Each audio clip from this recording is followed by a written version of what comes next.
The day she appeared, the world was terrified. Not even the Sword Emperor himself could fight her head-on. She was a monster unlike any other. Tell that old story from 6 years ago, about when Joan and his sword arts were the most perfect under the heavens, and if it weren't for Leon, he wouldn't be alive today. The next day, 2 men were passing by and saw him almost dying on the ground, but at least he was still breathing. Then the long-haired man said that they would take him in, since it was the first time they had found someone even worse than themselves. And according to the other member, they already had 6 members, so adding 1 more wouldn't make a difference. After a while, Chow was dreaming about the fairy, until that same long-haired man woke him up and asked him why he was passed out in the middle of the mountain. The Scarlet Boy thanked him and took the opportunity to ask what place this was. This place was actually the foot of Bufin Mountain, and they all were bandits. This bald man was the second oldest brother, Taco. The one with long hair was the third, Mon. The one with a mustache was the fourth, and the one with long hair and a starting of eyelife. Band was the patriarch Peng Yun, and according to him, they had saved his life, so Jock had to compensate them from that moment on, meaning he had to learn to work seriously, to help them. Then the mustachioed man said he was being too hard on a child and offered him a potato to eat. Watching that scene, Jock, he refused, saying he wasn't hungry, but his stomach wouldn't stop rumbling. However, they told him that they wouldn't ask for money in return, while the other thought he spoke as if he were a child, even though he looked to be about 15 years old. The second brother then suggested that they could give him some minor tasks, since he seemed to be a good kid. Then, the older brother grabbed him by his clothes because he was going to show him how things worked outside. He was trembling, and today, Leon's 9 Bestial Swords technique is capable of contending with even the most advanced techniques of the Sword Emperor clan. But then, begging them not to hit him, since he was traumatized because of that. But the other told him that it had nothing to do with that, since they were only going to collect vegetables, and the Scarlet Boy said that he wasn't cut out to be a bandit because he wasn't strong. But the first brother told him that in this world, there were 2 kinds of people, those who take things from others, and those who lose what they have, and that's why he asked him which side he wanted to be on, but he still didn't understand. He then asked him if he truly wanted to continue living in hunger and be called lazy. The Scarlet Boy didn't want that. He didn't want to lose to anyone, and therefore, if he could choose, he would prefer to be the person who takes things from others, and so his mentality was defined, and the boss told him to look back. From the first peak to the 5th. It was their territory. They ruled Bufeng Mountain, and no one could ignore them there. And if he became part of his family and would also become a ruler of those lands, therefore, he was proclaimed the family's 7th brother, and now there was something most important that he had to learn. So, the first brother immediately started shouting that they were the best, and Jock had to shout too, and at that moment, our Scarlet Boy felt excited for the first time since he was born. Now, nothing else mattered. All of that dark past, as they say, was already past, because his newfound desire for life awakened his 9 heavens key, and so he shouted with all his might that yes, they are the best, a cry that released all. The son asks why, if the technique is so powerful, it isn't known throughout the world. The reason is that Leon retired and didn't pass the techniques on to anyone, and that's why. The pain he had kept inside. This is a milestone for the Scarlet Boy's new beginning, and that is why he is now going to learn the tasks. Domestic life with the 6th brother led to learning martial arts, and in this way, Joke's life began in the mountains, where he learned to survive, and was able to adapt to this new life.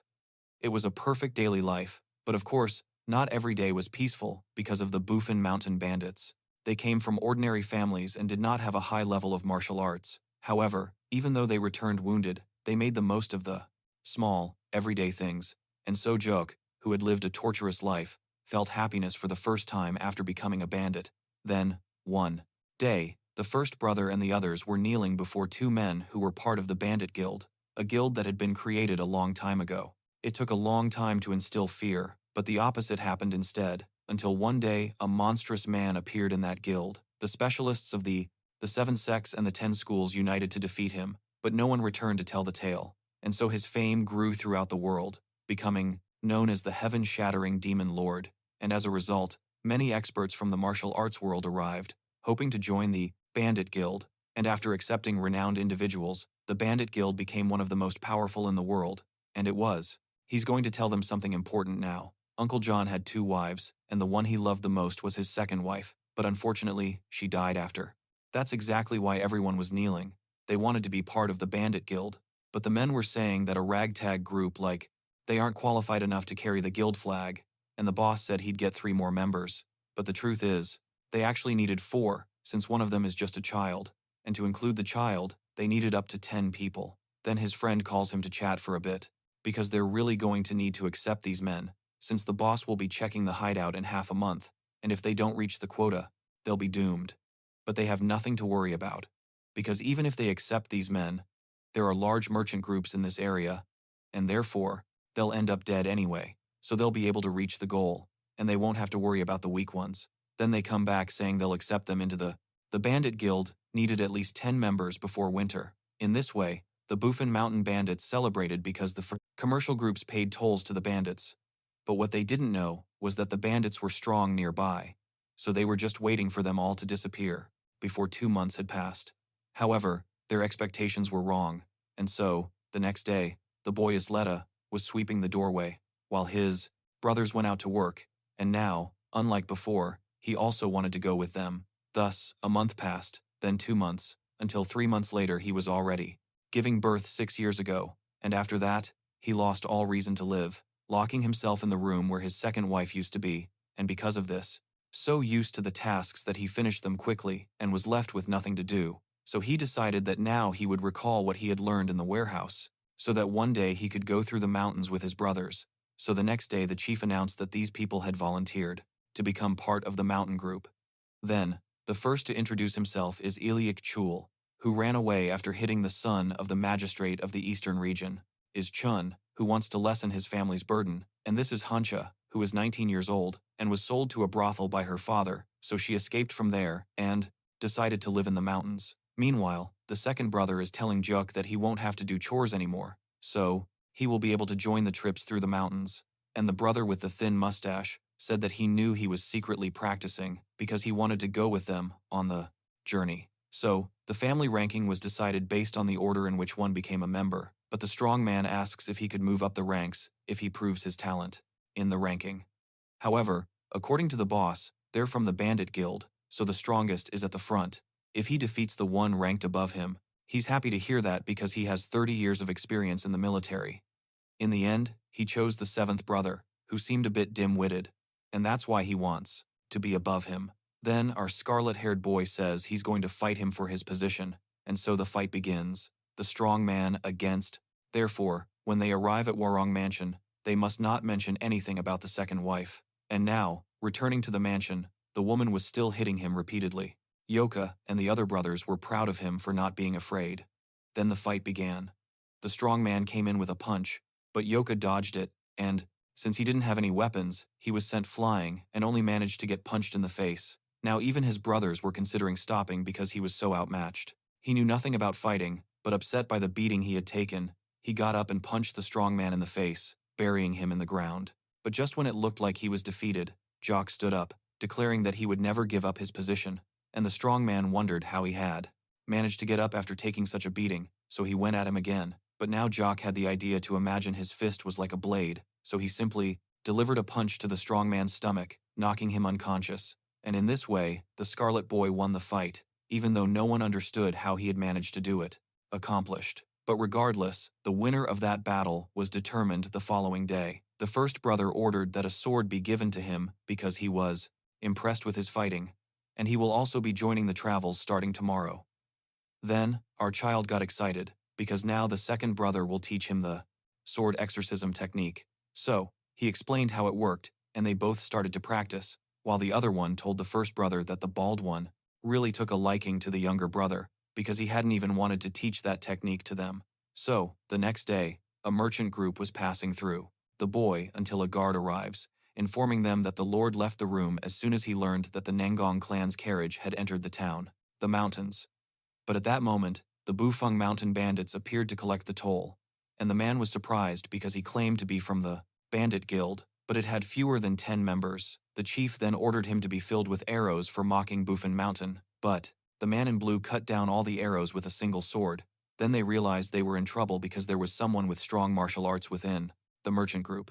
So all the guards prepared for battle, while the first brother said that he would draw their attention, that everyone else should flee. But at that moment, Jiok stepped forward and declared that on Bufeng Mountain, no one could dare to laugh at them. Everyone was surprised, both the guards and the brothers.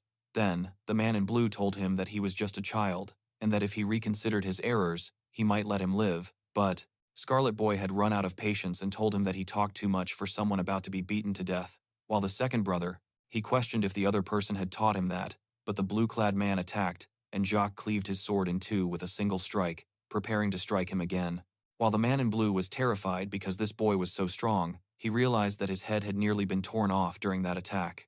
The man in blue, he bowed deeply, apologizing profusely, and begging for his life to be spared. Thus, they managed to get a generous fee from that group, while our monster, Town.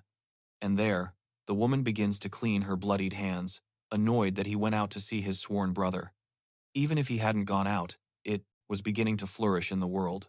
Then, upon their return, the first brother asked him how he had done that, pointing out that he had actually used the sword exorcism technique. The second brother taught him, but without understanding it, he asked Jacques to demonstrate the technique for them. Then the group gathered, and the entire lesson focused on sword strikes. When he made the final cut, he felled an entire tree. While everyone else was surprised and asked him to teach them the technique, even Hansha approached, saying that it was very impressive and that she wanted to learn it as well. The first and second brothers thought he was an incredible person. The next day, on the Mountain of Five Peaks, Jacques faced off against another merchant group. The man came towards him, Jacques dodged, slashed the old man's sword, and left his sword at the man's neck.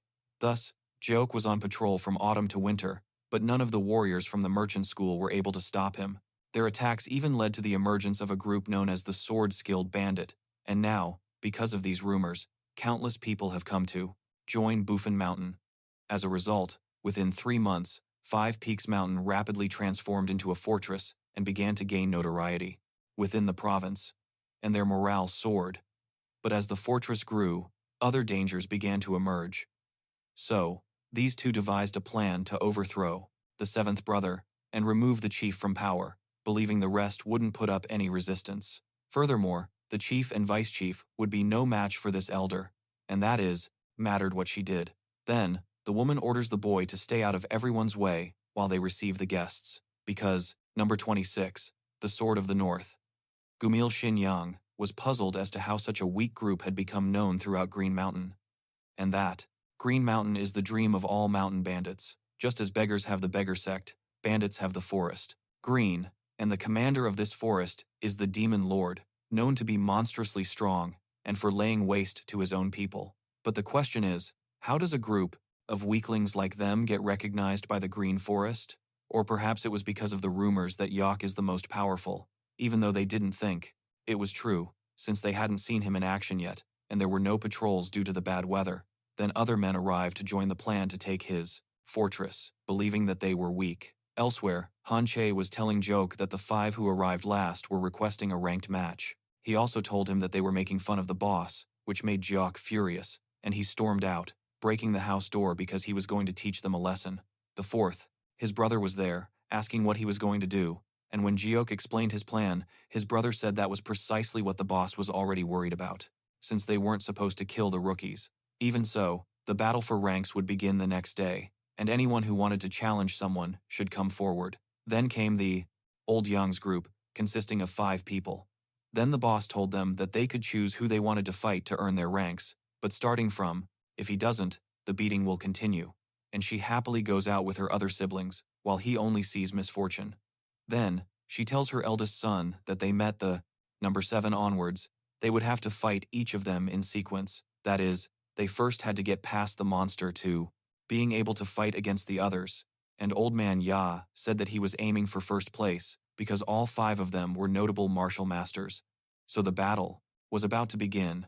Jock came walking over, asking which of the weaklings was going to get the first beating, and seeing the pressure, the elders told the guy from the back to fight first, since it was normal for those of lower rank to do so. Just as the guy was about to say that his stomach hurt, the other guy pushed him forward, while Jock asked him if he was the first, and just seeing that aura, he was already scared to death. Therefore, he said that since they weren't enemies, they would fight with their bare hands, at least that way he wouldn't die. Then he launched himself at him, but it was just a single blow to the mouth as Jock sent the. Next up was the bald man, who also requested to fight bare-handed. He received a blow to the stomach, but the other man was even more daring. He wanted to fight with weapons, but Jock just attacked the man, demanding the next challenger step forward, because now only the elders remained, about to receive a beating from our monster. They were scared to death, begging for time, but Jock stared them down, and the first of them stepped forward, holding a fan and declaring that he wouldn't use swords against someone from the same tower.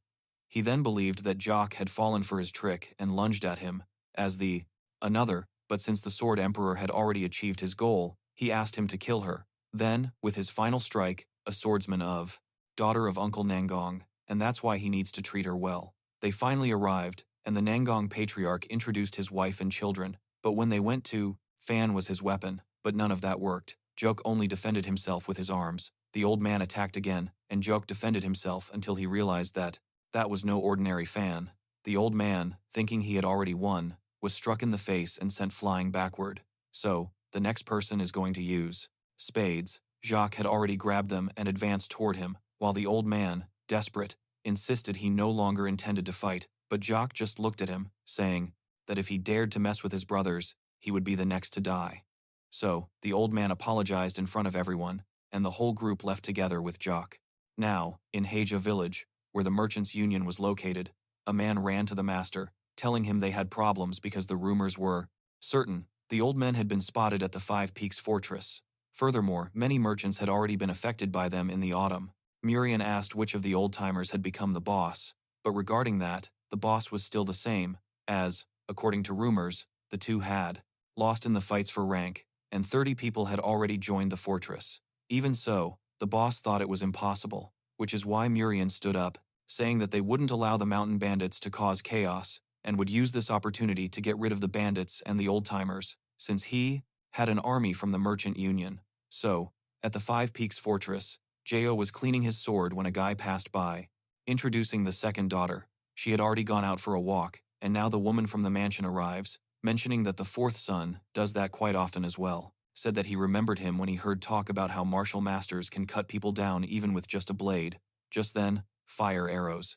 They began to strike the walls because the Union army was attacking, and Yak was furious that they were destroying the walls they had built. Even if the fire wasn't enough, they even started to tear down the walls, breaking them to pieces.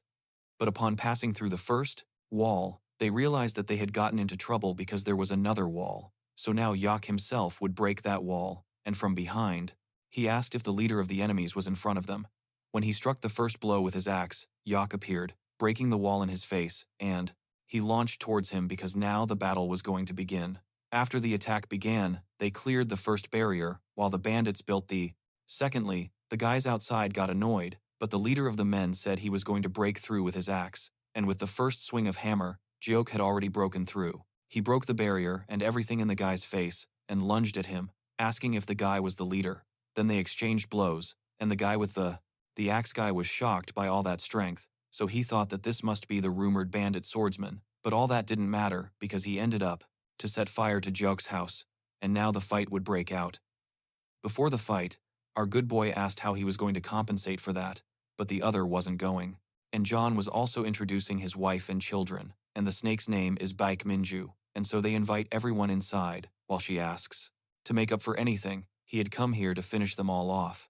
Then Joke asked him why he talked so much, since when people have strong opinions, different, the strongest is always right, isn't that so?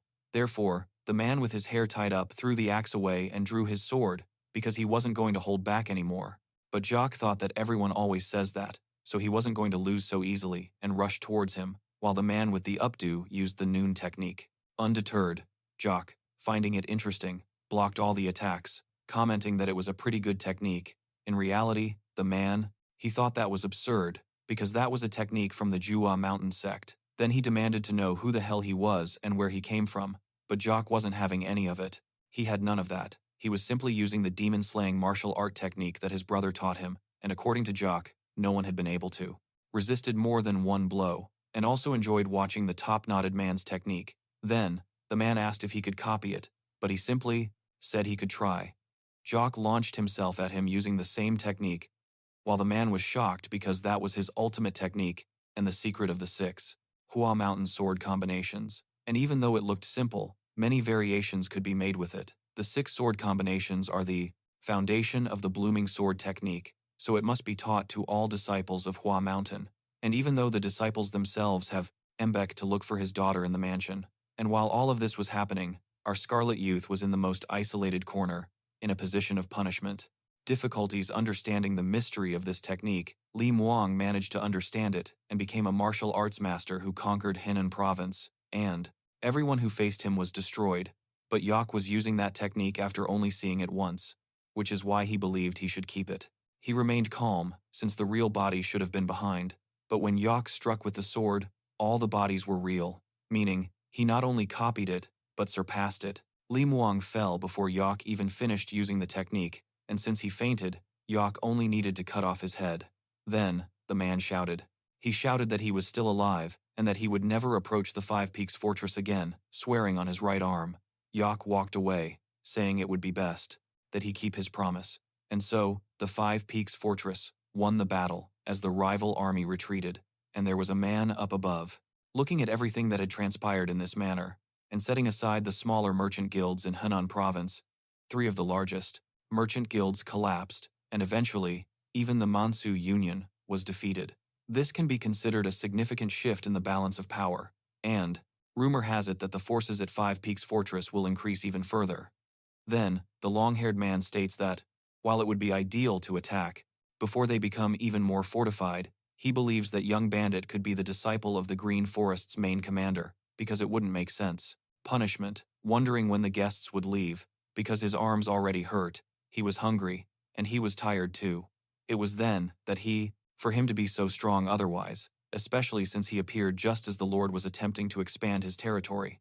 So, if he truly is his disciple, it would be better if they stayed away. But the other man simply broke the table, arguing that they couldn't run from the bandits because if they did, the Mansu Merchant Union would become the laughingstock of the entire region, and that man was none other than the union's leader. But the other man replied that he couldn't face him either, confront him, which was true, because that man was on a completely different level, and he was also the one observing the fight from above, which is why the boss stated that he would go to Huang province because Mount Gudong was located there, and even though he was an external disciple, he had studied at the Gudong sect, and his master was the sect elder, Sage Chunchi, and the Wudang sect was one of the 10 great sects, with its direct disciples at a completely different level, that they cannot even fathom. So, the plan is to ask the master to lend them one of those disciples to take down Exoak and destroy the fortress of the Five Peaks. We are now in Heija village, at the most expensive restaurant. But of course, they don't need to worry about a thing, because Jock, the strongest in Province N, came with them, even though he thinks it's a bit of an exaggeration, and also that these clothes are too expensive. But according to the pink-haired girl, pink hair, it's all good, because he had already earned a lot of money for the fortress, and the second brother himself gave them money and made them collapsed on the ground. Sometime later, someone approached, and when he saw that shadow, he immediately began to apologize, thinking that the woman had come to hit him, promised that Jock would enjoy himself immensely, and he took the opportunity to ask who that woman was, as he had never seen her before. Her name is Soja, and she joined the fortress a week ago. But at that moment a bald man approached, saying he hadn't seen her around, and the other woman asked who that idiot was. But she was already tired, and told the bald man to leave because she didn't want to break the table full of food, and he didn't need to die, so they both left, seemingly happy. But he was already putting his hand on them, saying that his patience had limits. However, Jiok told him to stop right there, and warned him that, since he was in a good mood, he would count to 10, and if the guy left, he would spare his life. The bald man was furious. Meanwhile, the pink-haired girl said that he was going to die because they were from the Five Peaks Fortress, and that guy was the expert swordsman Bandit, and since he still hadn't left, it would only take one kick. Amidst the barrier that shattered everything, a figure with immense pressure stood outside. Just moments before, the union leader had been saying that he offered to summon a carriage and inquire why he had come in person, as this was none other than the elder of the Gong sect, the sage Chunji, and he hadn't truly expected him to come personally, because if word got out that he had summoned a sect elder to deal with mere bandits, it would become a laughingstock, and, as these rumors were affecting him, the sage told him that he still had much to learn, and after this incident concluded, he should undertake again. But when she opened her eyes, it wasn't that woman.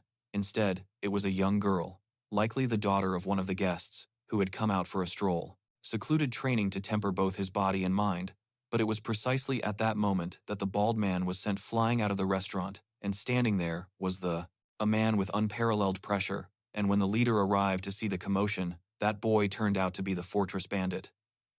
Then he arrived, claiming it was him, but the master only told him to stop making a mess, and continued walking towards the carriage, while Jack realized that this man possessed a strange energy. But the pink-haired girl questioned how he could destroy everything like that, because the boss had instructed them not to cause any trouble, but it was the fault of the guy who, she irritated him first, and he even gave her 10 seconds to run away, yet she still had to kick the table full of food.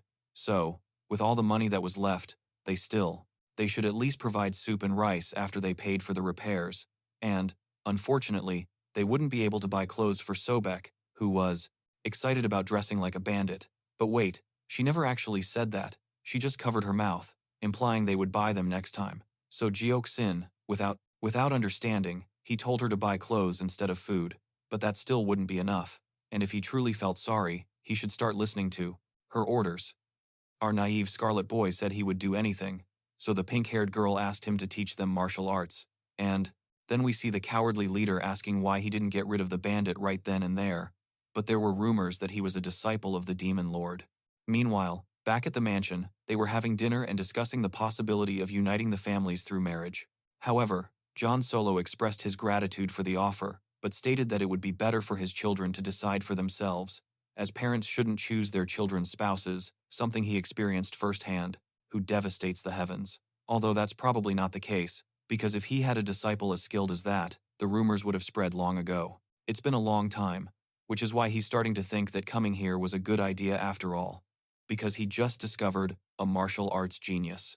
So, 3 days prior, on Budang Mountain, the sect leader presented Chun-Yi with long Jin tea leaves as a gift, and since he brought a present, there must be something he wanted to say. And in reality, the merchants are experiencing significant difficulties with the Five Peaks Fortress and the recent activities of the Green Forest. In that case, it appears the leader of the merchant union is one of his external disciples, and the bearded man asks if he recalls how the Moon Fairy sect was a threat to the Murim world.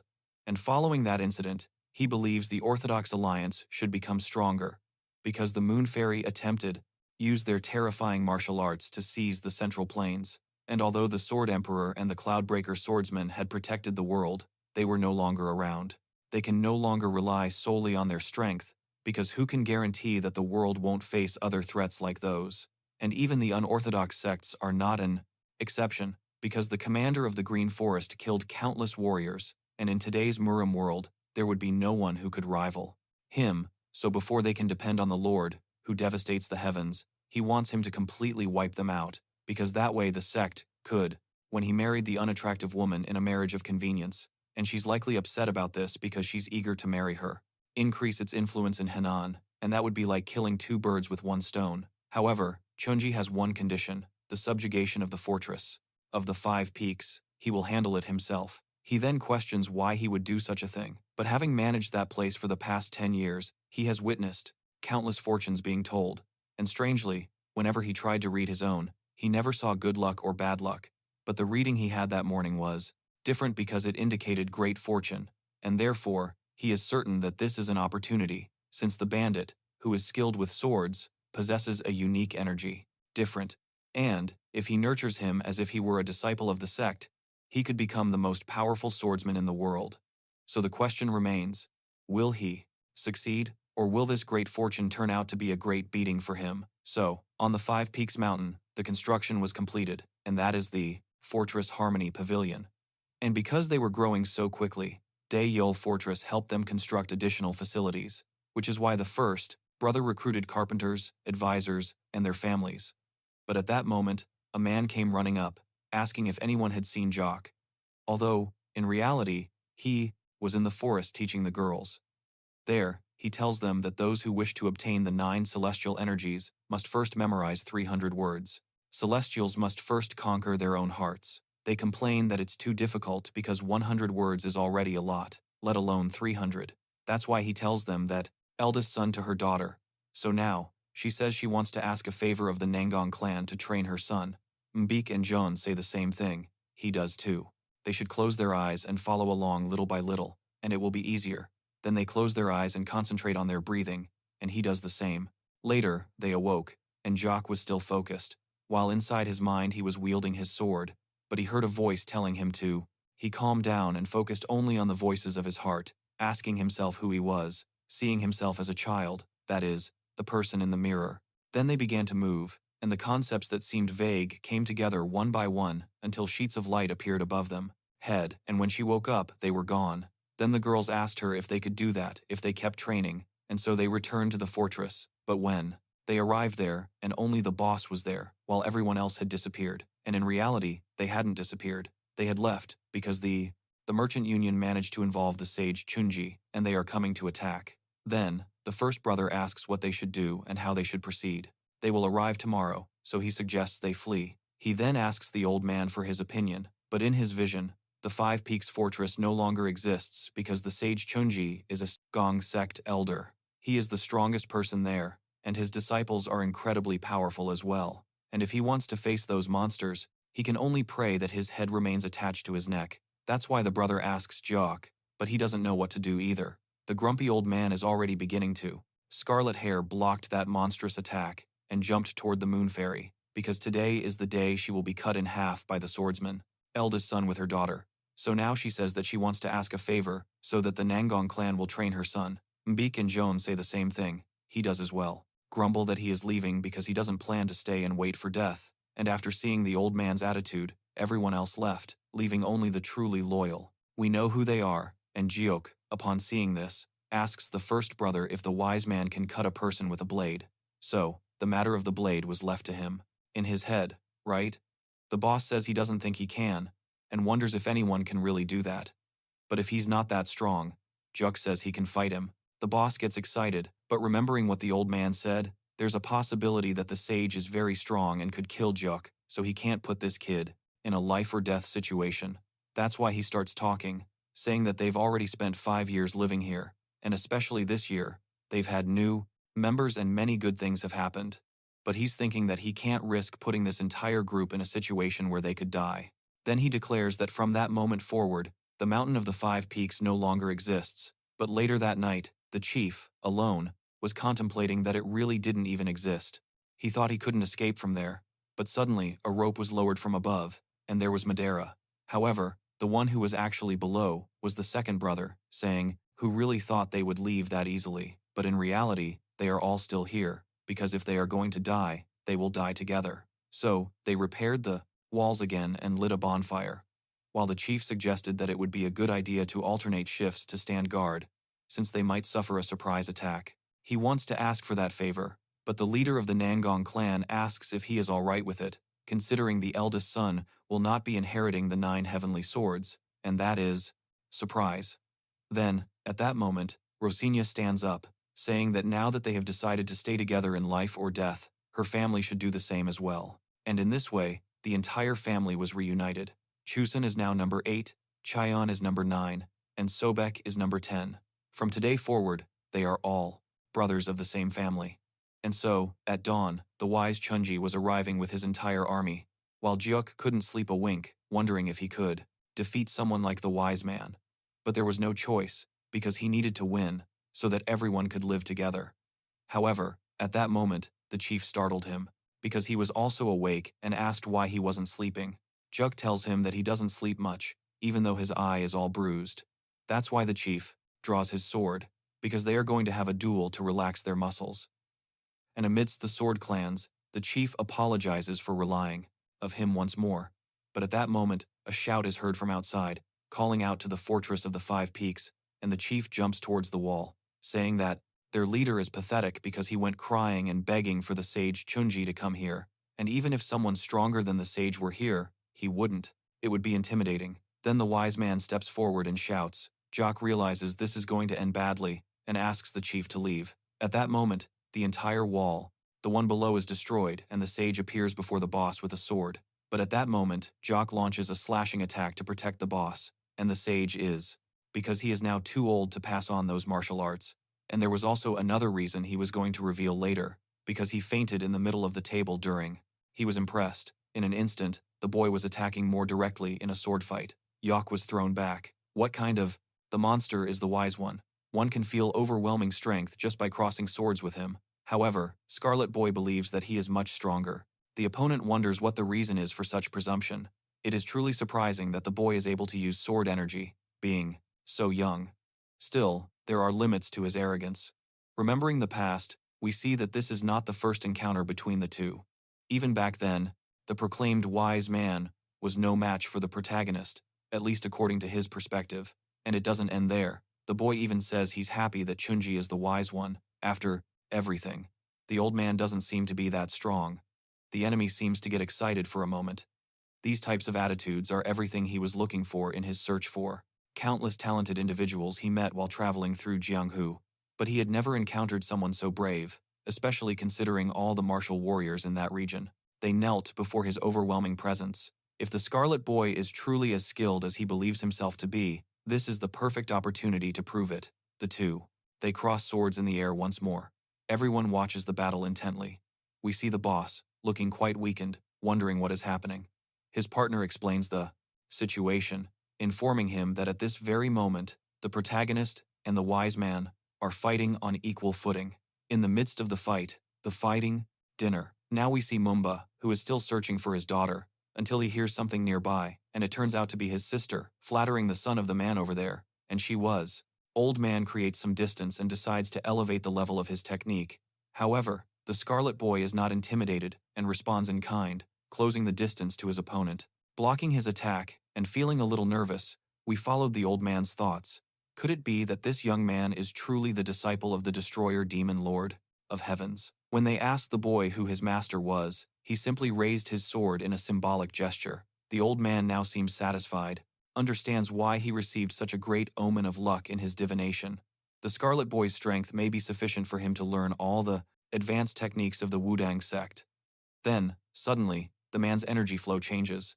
The technique he's using is called mystical taiji, a power that only Soder, the elders of the group, are able to learn. Juk looks at him with hostility and soon decides to attack, but he's surprised to be easily knocked down when he tries to. Focusing his attention, the opponent is unable to find him. However, the subject was behind him preparing an attack that the young man admits he cannot evade. Escape. The boss is worried. Will some miracle make it possible to dodge that fatal technique? Perhaps it's because the old man didn't intend to end the fight so quickly. Quickly, the attacks relentlessly come towards Jock, who defends against them, until the wise man decides to take things a little more seriously, demonstrating that he has an unusual strength. Instead of being scared, our young man provokes the enemy to irritate him as much as possible. Meanwhile, the martial artists are trying to, constantly saying that he killed all of his enemies, but then Mumba appears, apologizing for her causing a disturbance, and eventually, the two end up, save themselves from the explosion. At the end of the attack, the only thing left around is rubble. Chun didn't limit his power due to the overwhelming emotion. It had been a long time since. He didn't bother holding back in the fight. The man was far too self-assured. However, his arrogance vanishes when he notices a golden aura, and the 40. Terror washes over him as that energy takes the form of a golden dragon. Even the Lord, who was so confident moments before, seems shocked. The system of humiliating secondary characters with stolen power is still happening. Congratulations to the author of this work. Suddenly, we are transported to the east side of Luoyang. In the Warong mansion, we observe several people training and others eating at what appears to be a banquet. A young man with scarlet hair appears, thanking everyone for their presence, and concludes by saying that he has learned many things after training for several years in the Nangong clan, learning even more techniques. The young man wants to show them a glimpse of his strength. An old woman begins to mutter, commenting on Murab's martial art, saying it reached 7 stars, adding that should be enough to recognize him as a martial master. After swinging the sword several times, the observers are impressed, wondering about the nature of that technique. Concentrating deeply, the boy invokes the image of a great dragon, using its claws to split the earth. Then, he attacks one last time, cleaving the ground in 3 directions. Everyone immediately notices, this is an extremely rare power, fighting, while the other thinks it would be good if his own sister was also that spirited. But then he apologizes again, and they both go to look for their sister. We return to the present, where the famous sage remains perplexed. The protagonist begins to mutter. Finally, his enemy was concealing his true strength. From that moment on, the two will engage in a serious fight. This doesn't make the old man sad. In fact, he seems even more excited. The situation couldn't be better to challenge him. He has to be, at the very least, crazy. Accepting the challenge to fight with all his strength, the old man launches a thrust with his sword. Our boy also prepares to cross swords, and even uses the earth-shattering claw technique in different areas. The wise man looks back, surprised. The Scarlet Boy warns him not to get distracted in the middle of the battle, and, in an instant, launches an attack, resulting in a final confrontation. This last moment would determine the victor. In the end, it seems to be over. With a cold expression, the wise man asks if he could have the honor to learn the boy's name. The protagonist answers that he is Gaia, which means scarlet child. Upon hearing this, the old man drops his sword and collapses. Rigid and unmoving on the ground, the protagonist remarks that he was a good opponent. The people around them are impressed by the fight's outcome. The boy turns around with a smile on his face, informing his boss that he has won the fight. The man is momentarily impressed, and then jumps for joy along with his companions. Even the girls are excited. The young man receives a VIP ride on his boss's back. This victory is a significant step for the line. The same woman who had just found our Scarlet Boy, until she remembered that important guests were expected. Knowing she'd be in trouble if his mother found out, he tried to run, but the girl stopped him, pulling him back as he just apologized. Fortress of the Five Peaks. The sage crawls away while his subordinate wonders what the possibility is that his master could have lost. Then he continues, he calls for help, noticing serious injuries, and says that his superior needs to treat them immediately. The old man feels happy after receiving the beating of his life. It's understandable. After all, the man wasn't defeated by just anyone. The old man comments that he saw the angels calling him from nearby. When the moment of happiness ends, and he wonders if it is possible to ascend and judge them, but that would be difficult, since he would need to raise an army. As for the Scarlet Boy, it is strictly forbidden to even think about facing him. Suddenly, we are taken to Henan province, where two people are conversing about the recent defeat of Sage Chunji. The young man with a cap on his head dismisses these rumors as ridiculous. Such a strong figure wouldn't lose against simple mountain bandits. A mysterious man joins the conversation, commenting on the Scarlet Boy's great ability. The mysterious man says it's possible that the great elder of the Budang sect may have been completely defeated by the young man. The leader himself, of the Nangong Merchants Union, named Liu Yang, personally tested the protagonist's swordsmanship. Those movements, that technique, were so incredible that they left him completely helpless. A group of warriors who were also defeated by our protagonist appear, looking quite cheerful. Normally, losing isn't a cause. Thinking she was about to receive another beating, she wondered to herself, seeing all those marks that didn't seem to be from training. He too, for pride, so who knows what's going on in these people's heads. It's no longer a secret to absolutely anyone in Han Province. The Union failed to eliminate their enemies, which brought great renown to the Five Peaks Fortress. Even so, for the good of the sect, the Union leader tried to put an end to the rumors to protect the merchant's reputation. However, the protagonist's group is already being recognized as one of the strongest, even though they were virtually unknown not long ago. At the same time, rumors were circulating that 10 heroes were protecting the Five Peaks Fortress. Among these heroes, one name, in particular, became famous. That's right, my friends, it's Jock. A man is reporting the situation, saying that Union warriors were withdrawn prematurely by 10 soldiers from the Five Peaks, which is why they are now known as the 10 Legends. The figure who resembles a mobster contemplates this, about all this fame. After all, just a few months ago, they were only 7 bandits. Their group has grown so much, they must have been lucky to attract someone strong to fight alongside them. Another elder appears, discussing the mission's failure. The subject inquires about the Green Forest base located in Mons Peon, as it's necessary to assess the mountain bandits' level. Returning to the main issues, a beggar is kneeling in front of the chief, begging for mercy for abandoning his people. The leader tells the scoundrel to rise. The man obeys the order but is terrified. He was thin, and judging by his red hair, he must be the son of the swordsman of this mansion, so she lowered her hand to approach him while he was desperate, believing that he will be punished. However, the boss simply welcomes him, receiving him with a warm embrace, which is strange for someone who had already been sentenced to a life of selling embarrassing photos to pay off his debt to the loan shark. The young man expresses his gratitude with tears in his eyes. Suddenly, a colleague of the boss appears, questioning whether a more severe punishment would be appropriate, as it would make the fortress appear weak in the eyes of others. They need to choose loyal individuals who won't abandon them in dangerous situations. The commander imparts a bit of wisdom to Ganjun, saying the following. The man who plants sunflower seeds on his head makes hair grow. Oops, wrong passage. In reality, they need to work hard to be recognized as part of the green forest. The bald man imagines how they will achieve this. The boss continues, stating that the organization's peak will occur. They will soon seize this opportunity to forge powerful alliances, but to do so, they need capable individuals to safeguard their territory while they are away from home. Now things are beginning to click for Gam Young. Even so, the more mouths there are to feed, the more food they'll require, and to achieve that, they're going to need assistance. Meanwhile, our scarlet-clad protagonist seems occupied with searching for the wise man. Moments later, the old man appears, an eagle perched on his arm, bearing a message addressed to him, requesting his return to the sect. After reading the message, the wise man glances back, looking somewhat surprised, as he welcomes, out of fear, and it was then that she understood that he had never received proper care. Then she just ran her hand through his hair, asking what the protagonist, who appears rather weary. The young man inquires whether the old man will not be returning. In response, he receives a smile and the plead. The old man tells him that he has no reason to return, saying it has been a while since he rested, so he is thinking of taking a few days off. The boy, in fact, he's upset that Sloth is resting in a place like that instead of heading to the merchant union right away. The old man interrupts the reasoning of the young man by asking if he would accept his offer. Confused by what that means, Joke imagines that the old man wants him to be his disciple. In reality, it's nothing like that.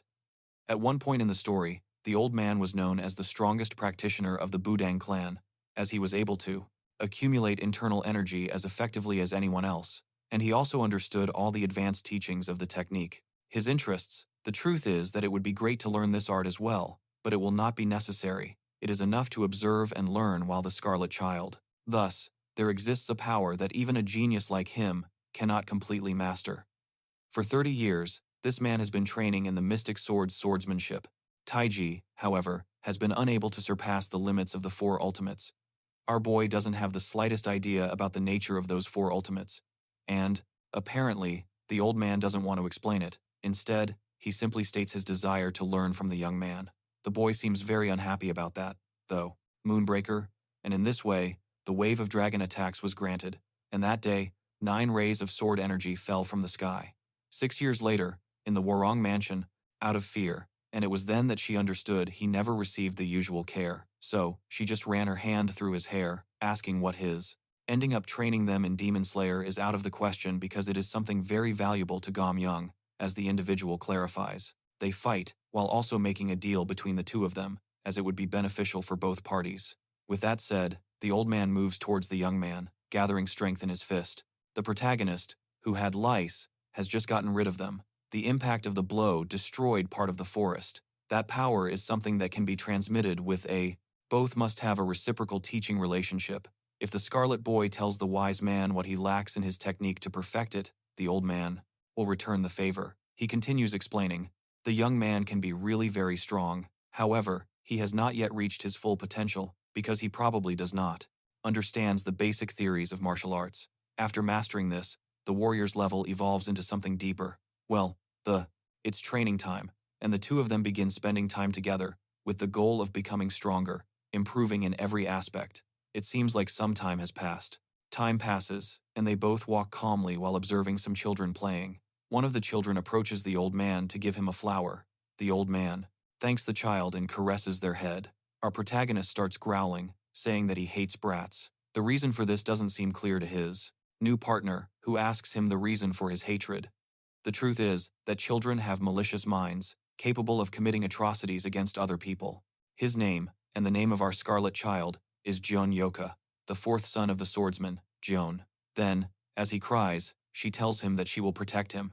Despite this, the man believes in the goodness of all the inhabitants of the fortress, but Jock doesn't change his mind. That place is no different from any other. Another is just a populated territory, like any other. A woman is gathering firewood, wondering if she has collected enough, and decides that she needs to go back. Suddenly, a hand falls on her shoulder. The old man appears and tells her that he will help her carry the wood. This situation makes the young woman uncomfortable. After all, a sect leader shouldn't be doing such menial labor. However, things like that are not a problem for a man with one foot in the grave. As one ages, their time becomes increasingly scarce. From the perspective of ordinary people, a sect leader is someone noble who should have everything at their disposal. The wise man comments that he used to be prejudiced against mountain bandits. The young woman asks him why he seems to have changed his opinion. The reason is that it's a peaceful and good place to live. Our girl agrees, noting this region is different from other communities, as most used to be. Inhabited by thieves. Many of the fortress's inhabitants moved there because it's difficult to live decently. Even the girl was a victim of this cruel world, since she was almost sold to a brothel. The boss was excellent to her, giving her work in addition to the protection of Joke, which makes that region a peaceful place. The man is curious about how the Scarlet Boy joined the group, although he doesn't know the details. The girl recounts that in the of happiness. Then she took his hand, and they escaped from the mansion through a hole, eventually ending up in a nearby town. She bought some skewers, and, passed, the young man was saved by the chief when he was on the verge of death. This leaves the old man a little in awe, seeing him risk his life to protect everyone, in order to settle a kind of debt. If the girl were to give her opinion, she'd say it's for a different reason entirely. It's possible that the Scarlet Boy considers the villa as part of his family. Well, enough talk, it's time to get back to the wood gathering. We change scenes and witness something sinister. A group of people appear to be getting eliminated. The masked man has even absorbed the soul of that bald man.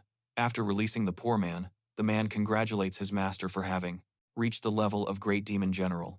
She claims that the long-awaited moment has finally arrived. The anger she has harbored for the last 20 years hasn't been forgotten for even a single day. The Sword Emperor, the Moon Breaker Swordsman, and all the other sects in Jianghu knelt before the Moon Fairy. Suddenly, we are introduced to Xinjiang, the notorious demon of Henan Province, also known as the Sword of the North of Gumil, who appears to be in quite a bit of trouble. At a bar table, we see a group of old men sitting and conversing. The topic of their conversation revolves around stories about the defeat of the Union of Merchants. It seems to be a very popular rumor, as it is widely discussed among the people. The Sword of the North doesn't believe in such nonsense, much like most other masters. After all, an organization as large as the Union of Merchants would easily crush a group as small as the Five Peaks Fortress. They began to eat. While back at the mansion, the Sword Emperor expressed his shock at the state he was in, but Joan told him that it's likely that no attack actually occurred. According to Shim, perhaps the sage completely destroyed the fortress and defeated the arrogant Scarlet Boy, along with all his brothers. If that had happened, the entire region would be nothing more than an uninhabited wasteland, and with the absence of a leader, he would emerge as a hero and become the big boss of the entire area. That would have been his great triumph. However, it's all over now, you greedy old man. At the next table, next door, people seem to be saying the same thing, paying close attention to the 10 heroes of the Five Peaks, commenting on how powerful they are. The old man wonders if he would even stand a chance against them. After all, such strength was beyond anything he had anticipated. In fact, many people abandoned the fortress, but the chief welcomed them back. The old men discuss what they should do, now that their objective has not been achieved. The theory of, it's just that the merchant union was likely bluffing when they confirmed that a master would be involved in the subjugation of mere bandits. A large number of the freeloaders at the table begin to complain about the grumpy old man's failed plan, which enrages him. One of the men starts talking about all of the trust placed in Gumil's Sword of the North, and mentions that even when Baek suggested going to the Wind Fortress, they decided to reject the invitation and follow the old man instead. But if they are going to remain loyal, they need something to believe in. People continue arguing about whether the rumors are true, and whether the ass know. He had already told her that his clan's advanced technique is passed down through Yutian Shanu, the Chinese goddess of war, but now he could no longer see her influence. Fortress accepts deserters back, which would be very beneficial for the group as a whole, because the more soldiers they have, the better it will be to solidify their title. From Bosque Verde, maybe if the group brings flowers and chocolates, the chief will accept them as members of the gang. Don't forget to leave a like so I can continue bringing you the next part of this series. What did you think of this story? Personally, I loved it. Sending a hug, see you in the next work, guys. Since the day his second wife died, her death left behind a baby identical to him, but he didn't have the courage to see the child, even though he knew that her death, she wasn't at fault, so she wants to ask Chief Nangong for one last favor, even though she feels she has no right to ask. She hopes he will take care of her children, as they are poor children who grew up without a father. The guards finally arrived because they located the young lady, who was holding Jiok's hand. Then, the other woman began to feign concern as a worried mother. knowing punishment would follow, while the young lady just stared at her. Then the data's other siblings arrived, and the eldest, Nangong, was surprised to see her holding that child's hand. Mumba was also surprised because he lost track. Warong, our little scarlet-haired guy, is getting a beating from the woman. She tells him that today they will be receiving important guests, and he isn't, of the dark-haired woman today. And so they had to separate. The woman was furious, and the beating she received afterward was probably terrible. But in the 7th month of Oda, that year, Lord John Morong passed away in his sleep, and immediately after his death, Minju summoned dozens of warriors from her clan to fill the void he left. The warriors she summoned became known as the White Tiger Squadron. Additionally, Mumba departed to train the Nangong clan, while Minju took over as the official master of the manor. After Lord Morong passed away, she searched the entire mansion for any martial arts manuals that Mr. Gay might have left behind, but she found nothing. So, she ordered everything that belonged to him to be thrown into the warehouse, and when they moved the items, they were instructed to imprison that brat along with them. Consequently, our scarlet-haired boy ended up trapped in that very warehouse. His father's belongings. When the doors were shut, that room became a dark and silent void, and he ended up sleeping there, filled with fear. The next day, the only thing that came to him through a small door was a plate of water and a potato. He ate it while noticing something shining on the other side, so he went to take a look, and when he removed the cloth covering it, there was a large, fogged-up mirror. He wiped it with his hand and saw his own reflection.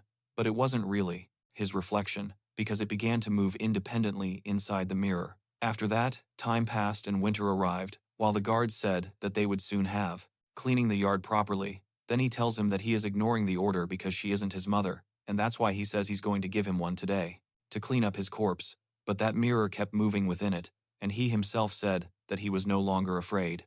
In fact, he didn't even have the strength anymore. He was afraid because he was about to freeze to death. Then, the mirror picked up a wooden branch and began making strange movements. The more it did, those movements looked like martial arts, the same ones he had seen his brothers practicing. He then recalled that the master had told his brother that if he learned those moves, he would be able to circulate the core's energy to create and maintain yang energy, which was the first step of the 9 celestial arts. He remembered that his brother could even create warm air in winter with that technique, so he picked up a piece of wood to do the same. As the mirror, he tried and failed, and the mirror laughed, but he persisted until he finally succeeded. He no longer felt cold and was able to create warm air by himself. Following the movements of the mirror, he realized that if he kept doing so, he could survive. Now, the mirror was guiding him to continue, but he felt he was already doing well enough at this point. Then, the mirror showed him other grand movements, as if it were teaching him the 9 heavenly arts, but he had no interest in martial arts.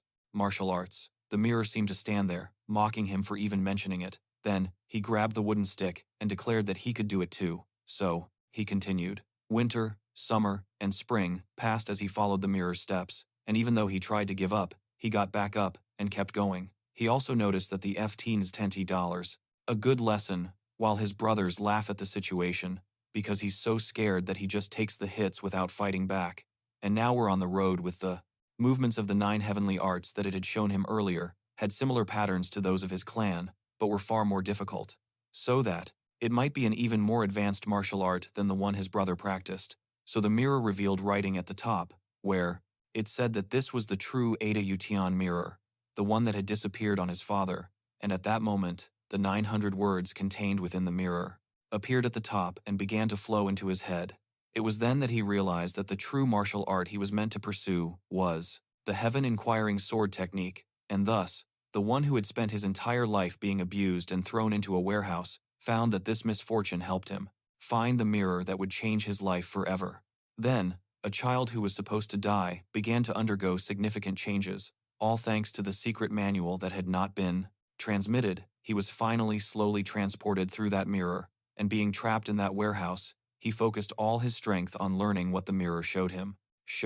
So, 10 years had already passed, and he finally managed to perfectly replicate the mirror's movements. Now, at the Mumba mansion, he ended, arriving after 10 years of training, and Minju ran to greet him, along with her 2 other siblings. Behind them were also the descendants of the Nangong clan, Miss Yo, who looked even more beautiful, and Chu, the eldest brother. Then, in the middle of their conversation, the lady left again. Guests who are going to meet their father's only sworn brother, Uncle Leon. And now that I think about it, The woman is looking for her daughter, who is actually, like last time, and Minju had already instructed the guards to stay away from the warehouse. Actually, there was something about the warehouse that the guard wanted to report. Because she had checked the previous night, and Master Jock was gone, the woman flew into a rage, and what had actually transpired inside the warehouse was that he had finally managed to perform the movements, but now the mirror was pointing upwards, towards a crack, and at long last, after spending 10 years in darkness, he would see the sky for the first time, and the mirror confirmed that today was the day of his departure, so he climbed upwards, and when he looked down, the mirror had already vanished, so the moment had finally arrived. At that time, Minju was on her way to the warehouse, and realized that he had escaped through the hole, but she told the guards that there was no need to bother searching for the boy. Meanwhile, he was in the city, seeing all those people for the first time, there at the mansion, she lies to Muba, telling him that Sok ran away 3 days ago, and that, even though she has sent people after him, they still haven't found him. The young lady overheard everything and thought, he ran away 3 days ago. But the blankets and furniture in his room were new.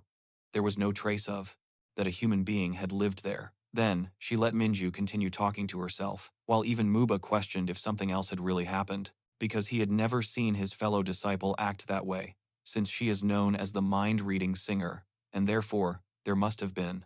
At the top of the cart, inside the cart, one of the sons is asking his father to tell him more about Uncle Joan, and so he begins to a reason for her to have run away. So Muba arrived at the warehouse where the young lady had already discovered what had happened. She had been keeping Jauk is imprisoned inside the warehouse, so he tells the person holding him that he will report this to his father and return with his brother. Meanwhile, Jauk is walking through the city until he encounters one of the mansion's guards. He tries to run to the other side, but the guard stops him, saying he needs to verify his identity. That's when he bolted through the city until he found the exit ahead. He ran, and the guard followed him, but just as the gates were closing, the guard appeared behind him. Still, Jauk managed to dodge him and kept running until the gates were about to crush both of them. And at that moment, the Scarlet Boy stopped that giant gate with only one hand. After witnessing that strength, the guard became very scared and said that it was just a joke, so it was revealed, and our boy finally escaped his imprisonment after 10 years, and now the story of this monster who will become the strongest in this world will finally begin. After escaping the city, our Scarlet Boy ended up in the middle of a forest, starving. Although he knew it was dangerous to eat random things in the mountains, he saw a mushroom that looked very tasty and took 2 bites. When night came, his stomach started to hurt, his vision became distorted, and his head was spinning, and that's how he ended up fainting in the middle of the